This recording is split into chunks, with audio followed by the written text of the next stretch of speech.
Panthers now find themselves down 2-0 against the Leafs, and the rush game continues to bite them.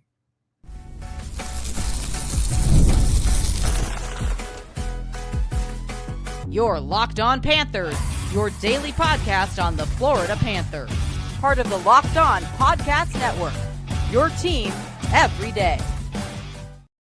And welcome into this Thursday, May 8th edition of the Locked On Florida Panthers podcast, part of the Locked On Podcast Network, where it is your team every day. Thank you for making the Locked On Florida Panthers podcast your first listen of the day. I'm Armando Velez from the Hockey News. You can follow me on X and Blue Sky at MondoMan12. Follow the show account on X and Instagram at LO_FLA Panthers and on Blue Sky at LOFLA Panthers. You can follow the podcast anywhere you listen to podcasts and on YouTube. Make sure to subscribe. If you're on the YouTube channel, make sure to press that like button down below. Shout out to the everydayers to come back here and get your daily Florida Panthers fix.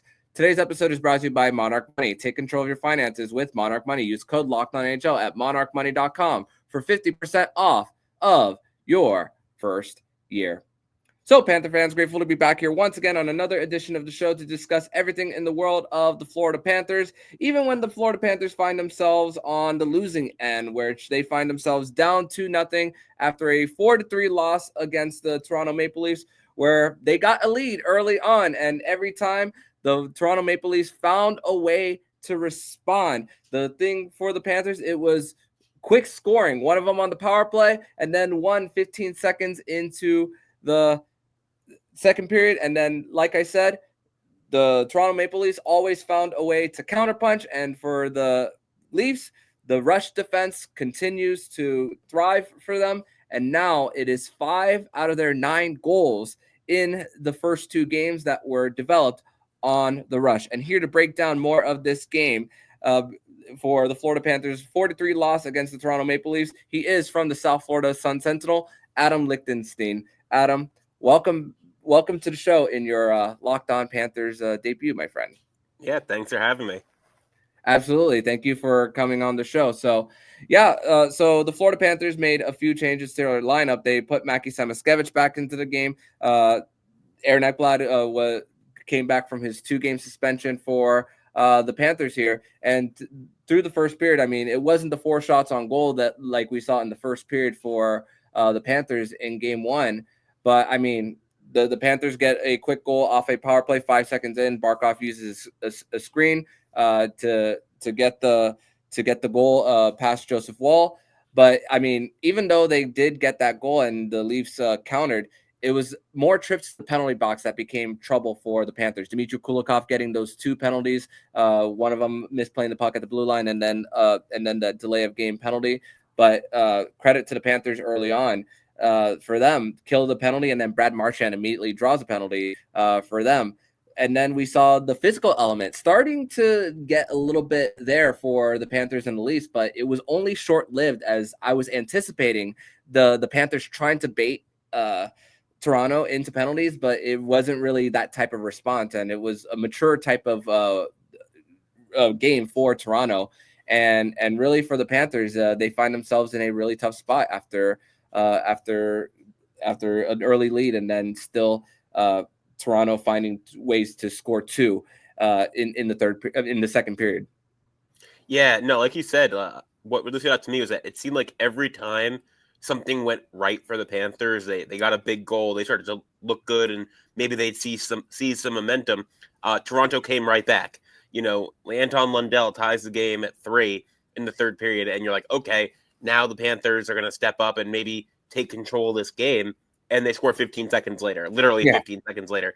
It's like anytime the Panthers had something positive going, they got a penalty, or, you know, like I said, Toronto scored to tie the game back up or take the lead again.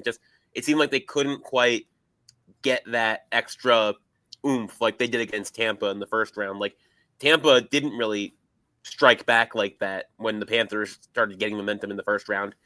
Toronto has. They did it in game 1. They did it tonight.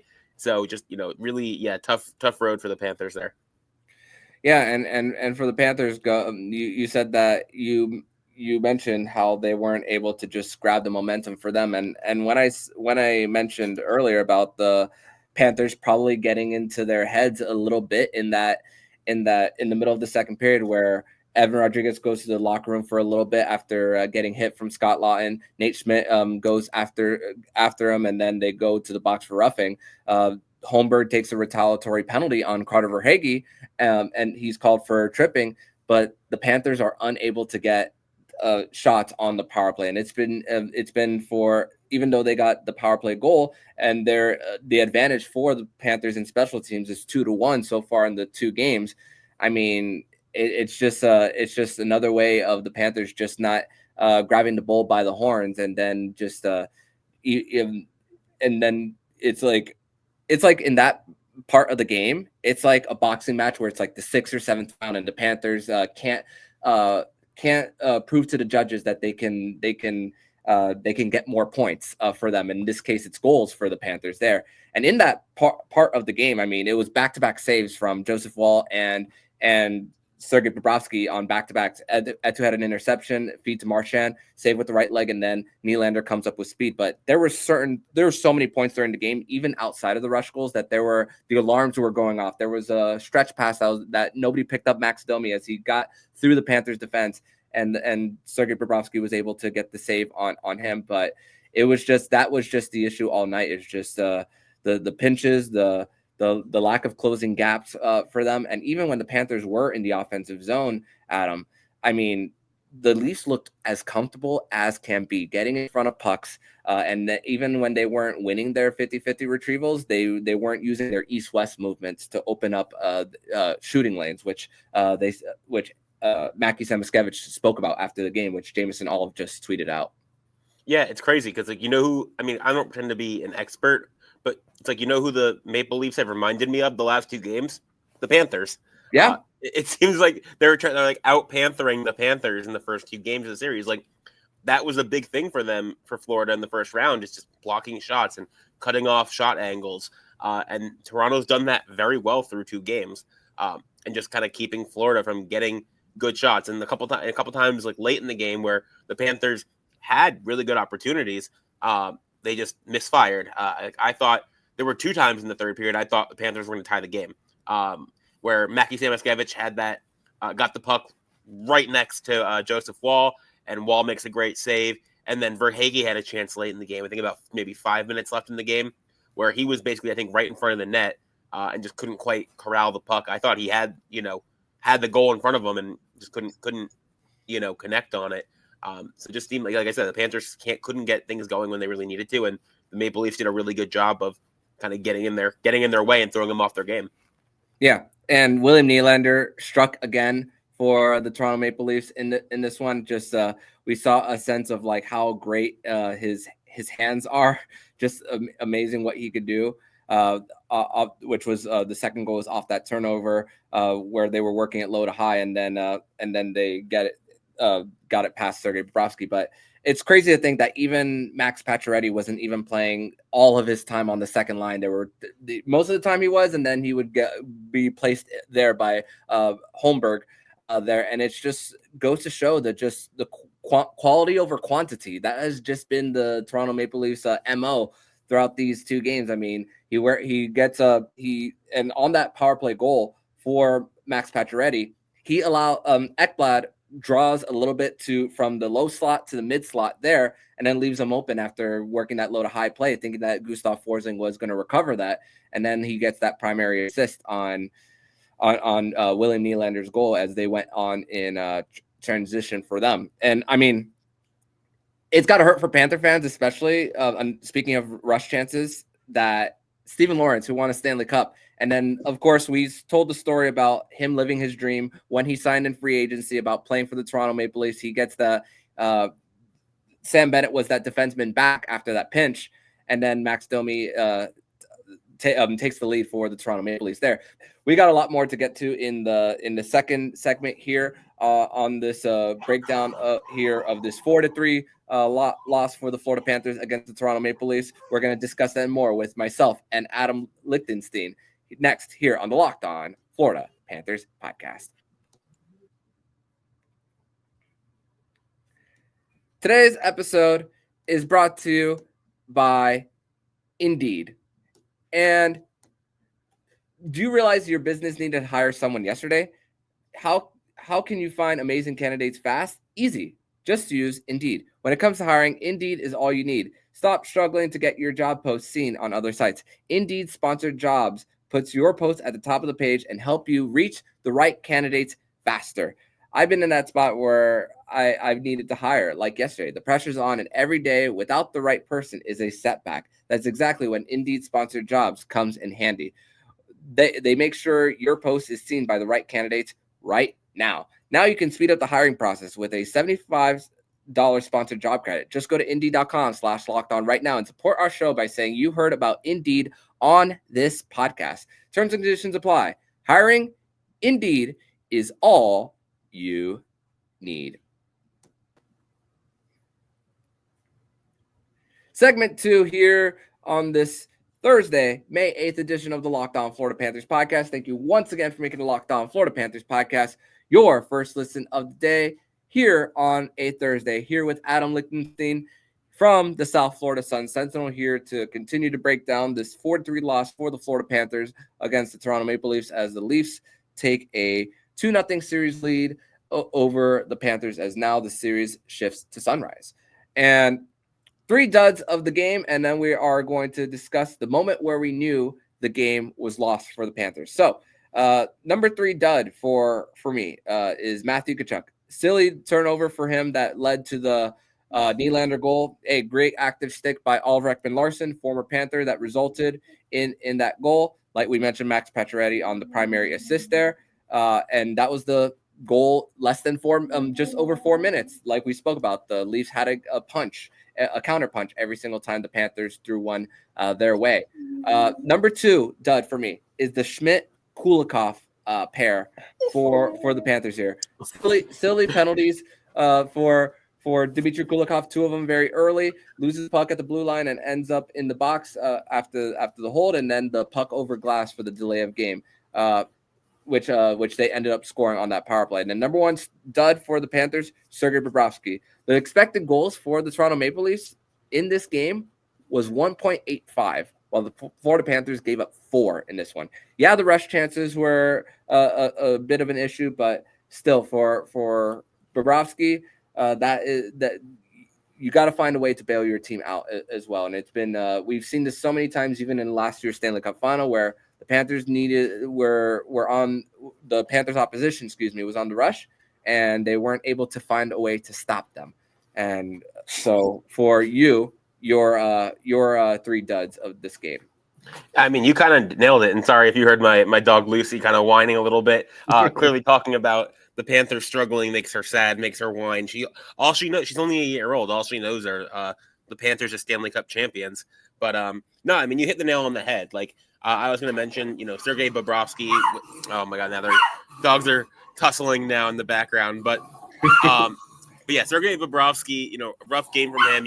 Playoff Bob has not showed up really so far this series. He had some good saves. He had some saves that really kept the game close. But like you said, only 1 and change expected goals, 4 goals allowed, coming off a 5-goal game in game 1. It's not ideal. You want to see a little bit more out of him. And I know Toronto's a tough team. I mean, those forwards they have, like Marner and Nylander, who is just like the bad man who's going to haunt Panthers fans' nightmares for the next couple weeks at least. They're a tough team, a tough offense, but you really want more out of your goalie. Especially someone who's played so well through the course of the playoff runs the last 2 years. Tkachuk, like you said, I mean, since basically I guess game 1 against the Lightning, he's kind of disappeared a little bit. Like he's such a key part of the team. I don't know how many points he's had since then, but he hasn't had any goals since then, I don't think, off the top of my head. And yeah, I don't know if he's still dealing with that groin injury, if that's still bothering him. That might be the case. I don't know, but he's kind of, that line doesn't look as dangerous when he's not playing at his best. And then I'm trying to think, Carter Hagee also, I mentioned earlier the chance he had in front of goal late in the game where maybe he could have tied it up. Just wasn't super impressed with his game tonight.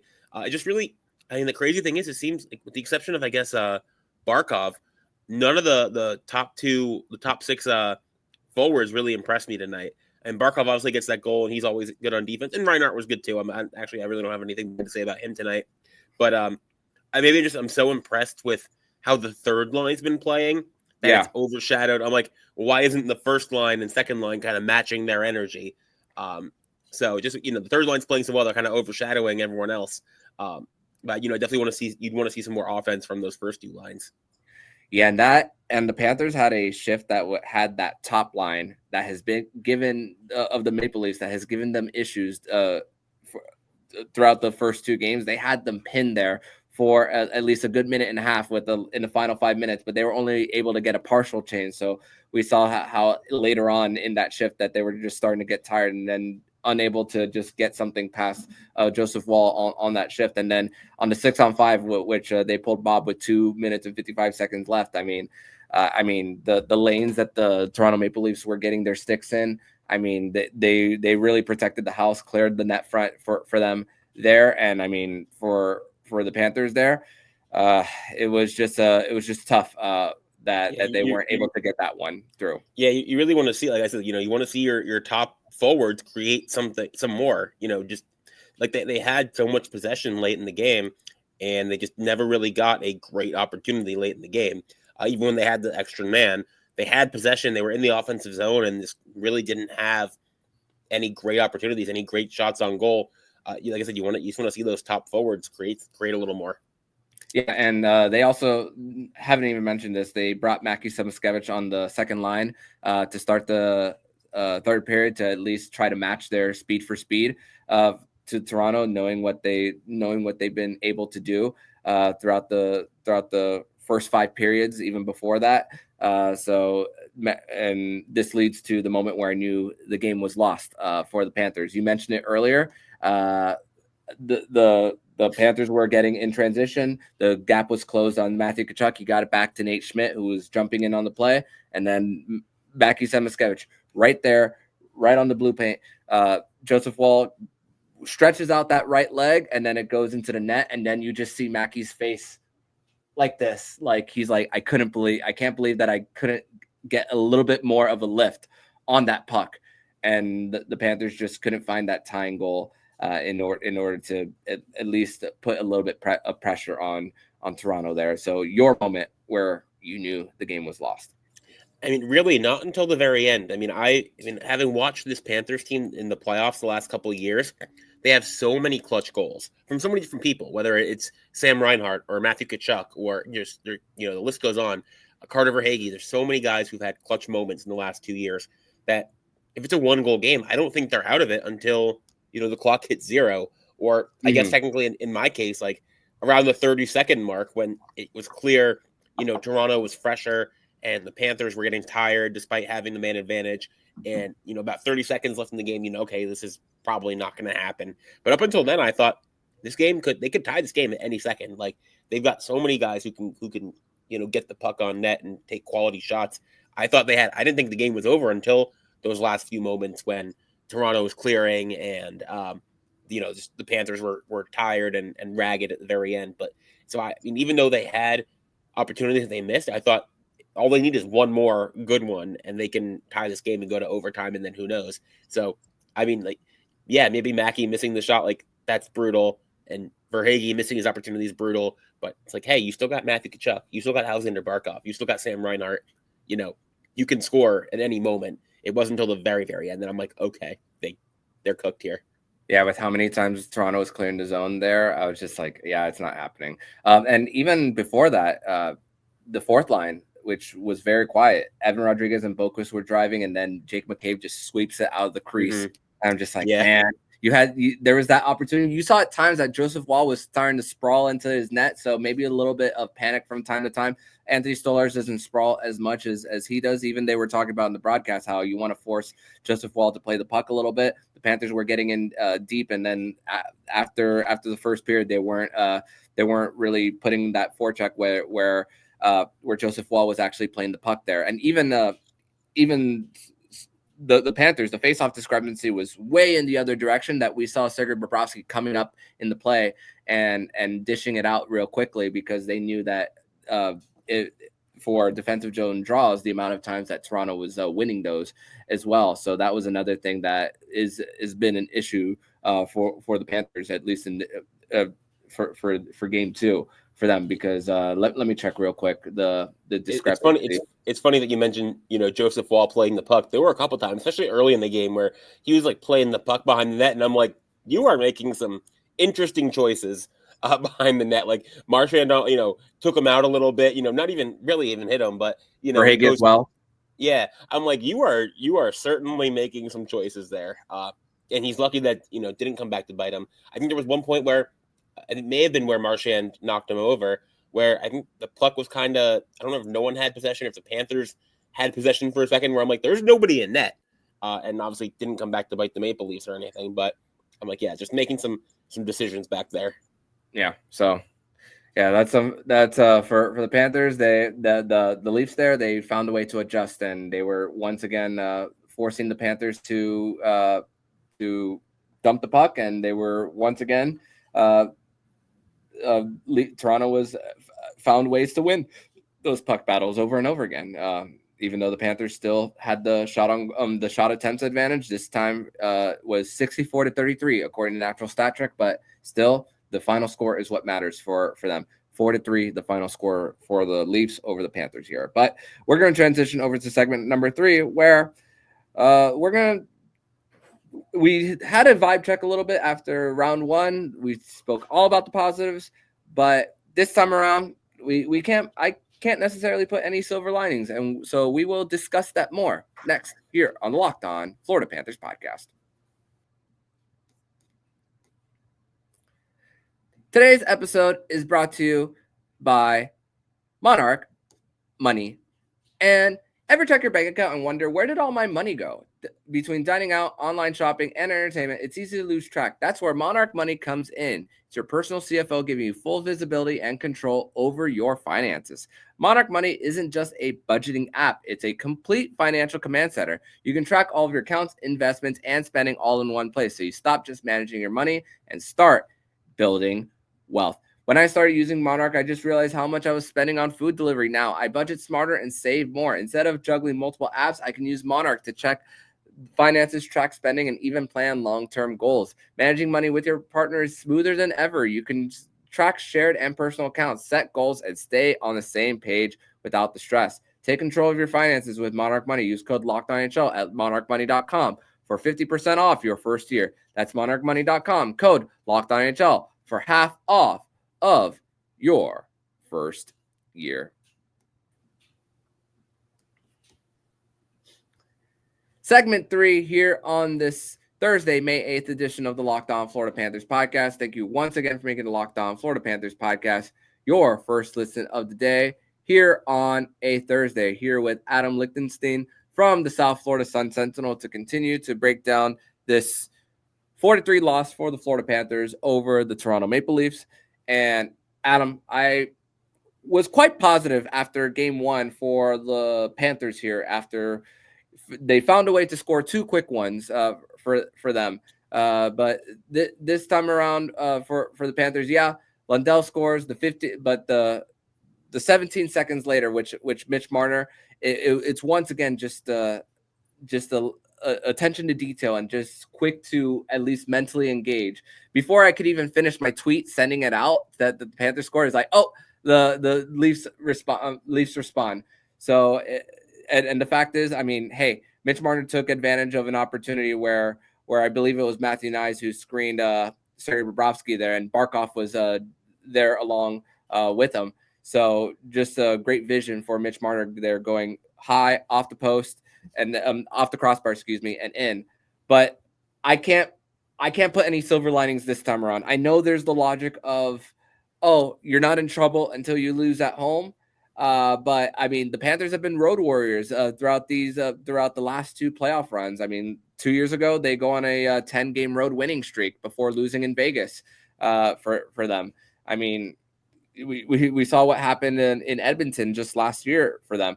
And I mean, after the first kill, I was thinking, okay, the Panthers are 6 for 6 on the PK, but then you knew that once the Leafs scored that power play goal, for them on the 5 forwards is like, oh man, you can't you're taking so many risks over and over again when you're slow to close gaps for them. So for me, I can't find any silver linings this time around. Yeah, no, I mean the vibes are not great. You never want to go down 2-0 in a series. I think the fact of the matter is, in this case, you can be in trouble before you lose a game at home because you only have 3 games at home. So even if you win all 3, you still have to win one on the road. So I think it's entirely reasonable, like, to be pessimistic. Like, the Panthers are in a hole right now. It is. The series isn't over, it's still 2-0. They could come back and win 2 games at home and, be right. The series is tied again and have to win one on the road. But that's doable. They've done that. The series isn't over, but they have a tough road ahead of them if they want to come back. It's not impossible, but it's hard. They've got the talent to do it. Will they? I don't know. Toronto's pretty good.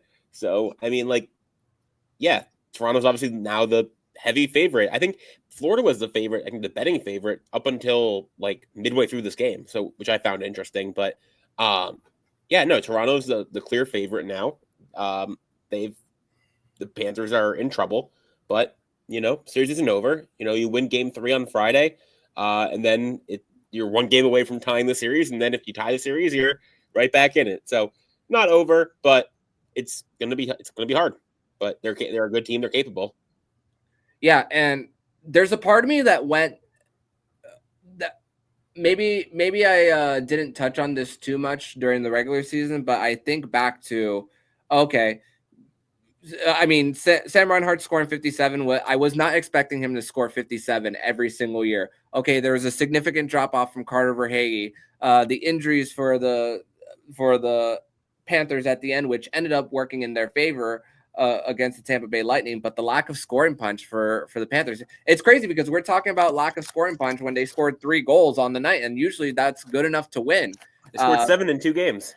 Yeah, but at the same time, when it's tied, everything erases. You're not thinking about anything after, and then just finding a way to get that extra one, and then you're thinking about offensive zone time. I mean,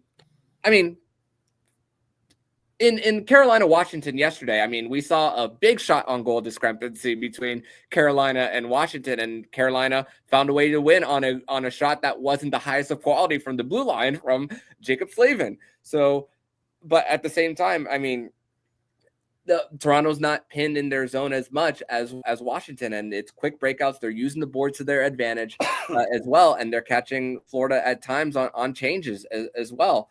Especially in the second for them, and this isn't like I said earlier. It's not the Leafs responding to the Panthers' antics, and then what are the Panthers going to do because of the fact that the Toronto hasn't responded? And if they haven't responded by now after an injury to their starter in the first game, they're not going to the rest of the series. So there's something else that needs to change for the Panthers now that they haven't gotten what they wanted. Yeah, I mean, it could be as simple as Bobrovsky playing a little bit better. If he holds the Leafs to their expected goals tonight, if he gives up 2 instead of 4, Panthers win, and there's no trouble. They go back to Sunrise with the series tied at 1. So if he steps up and has a big game, Panthers could easily, I'd say easily, make Toronto's a good team, but you know what I mean? If Bobrovsky plays well, if he pitches a shutout on Friday, great. You feel great. You feel much better about the series if he does that. If they can get, like I mentioned earlier, some more offense from the top 6 forwards. There are things that the Panthers haven't done in this series yet that are still possible that could flip the series on its head. Which is why I don't want to count them out. There are things that they can do that would put them back, if not in the driver's seat, at least give them a fighting chance. I don't think they're going to get swept or anything. There are still things in reserve that they could reach into to find some more success. There's more room to grow in this series, where they could play better in a comp and make some noise in this series. So whether that's, like I said, Bobrovsky playing better, whether that's Tkachuk coming alive or Reinhart coming alive or something like that, there's things they could do if they're successful in those, like they could be right back in this series.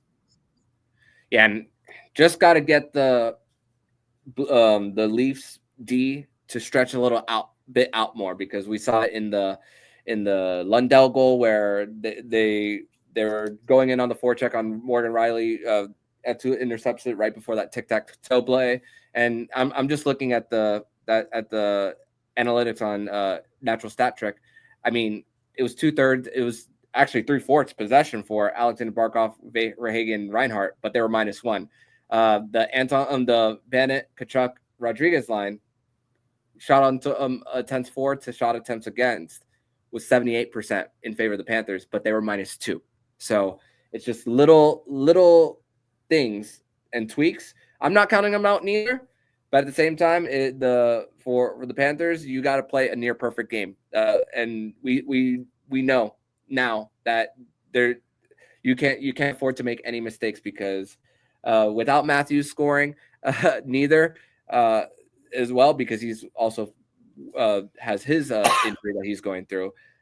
That that they have more tools in their arsenal. That's the thing. And Toronto's had that for years. It's just been structurally they haven't found a way to get goaltending and also a defensive style of game. Which, I mean, you bring guys like Brandon Carlo, Oliver Ekman-Larsson, and they've passed with flying colors so far in these 2 games. So we'll see what happens when this series shifts to Sunrise. The Panthers do control the last change, so maybe they get that Sam Bennett line away from that fourth line, which Scott Lawton line was defended the Tkachuk line well, and maybe they find a way to get that Barkov line away from the Matthews line. So we will see, but nothing to complain about that third line for sure. But Adam, I want to thank you so much for joining me on this edition of the Locked On Florida Panthers podcast.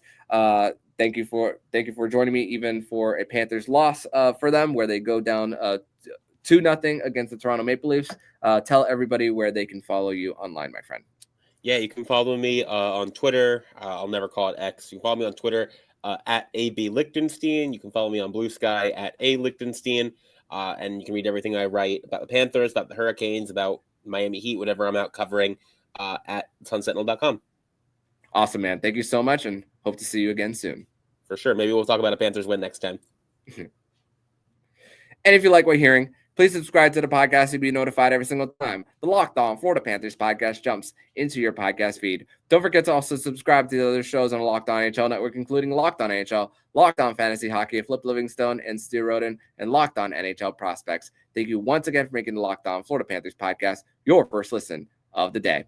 So I'm Armando Velez with Adam Lichtenstein, and you've been listening to the Locked On Florida Panthers podcast, part of the Locked On Podcast Network, where it's your team every day.